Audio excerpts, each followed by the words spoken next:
അത് എനിക്ക് വരാൻ പറ്റത്തില്ല. അങ്ങനെ ഒരാളെന്നെ കൊണ്ടുവന്നപ്പോൾ ഞാൻ ആധാർ കൊണ്ടുവന്നില്ല. ആധാർ കൊണ്ടുവപ്പോൾ തിരിച്ച് ആ ഓട്ടോയിൽ തന്നെ പോയി ആധാർ എടുത്തുകൊണ്ട് വന്നു. ഇവിടെ കൊണ്ടുവന്ന് അവിടെ നിന്നെല്ലാം എഴുതി വായിച്ച് ഇവിടെ കയറി കൊണ്ടുപോയപ്പോൾ ചെയ്തിരിക്കുന്നു എൻ്റെ വോട്ട്. ഹസൻ BBK എന്ന്, എൻ്റെ പേര് ഹസൻ BBK എന്നാ. സൈന മനസ്സിലോ കുലശേഖര പത്തനംതിട്ട. അത് ചെയ്തിരിക്കുന്നത് ഞാൻ വന്നിട്ടില്ല. അതുകൊണ്ട് എനിക്ക് അടയാളമൊന്നും കിട്ടിയിട്ടില്ല. ഞാൻ വോട്ട് ചെയ്തിട്ട് എൻ്റെ വോട്ട് എനിക്ക് ചെയ്യണ്ടായോ? അവർക്ക് സംസാരിച്ചപ്പോൾ ഈ ഒരു പ്രായത്തിലും ഉള്ള വയ്യായികളെല്ലാം സഹിച്ച് കഷ്ടപ്പെട്ട് ബുദ്ധിമുട്ടി വോട്ട് ചെയ്യാൻ വന്ന ആ പാവ അമ്മയുടെയൊക്കെ വോട്ട് കള്ള വോട്ട് ചെയ്ത നാറി. ആ നാറിയോട് എനിക്ക് പറയാനുള്ളത്, നിനക്കൊക്കെ നാണം ഉണ്ടോടാ? തന്തയുണ്ടെങ്കിൽ ഇമാരി ചെറ്റത്തിലൊന്നും കാണിക്കരുത്, മനസ്സിലായോ? അത് അവരുടെ ഒരു അവകാശമല്ലേ.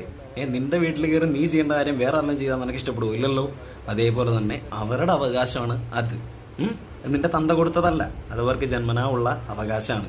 അത് നിഷേധിക്കുകയും അത് നീ കയറി ചെയ്യുകയും ചെയ്യുകയാണെന്നുണ്ടെങ്കിൽ അത് എന്ത് പരിപാടിയാടാ മോനെ.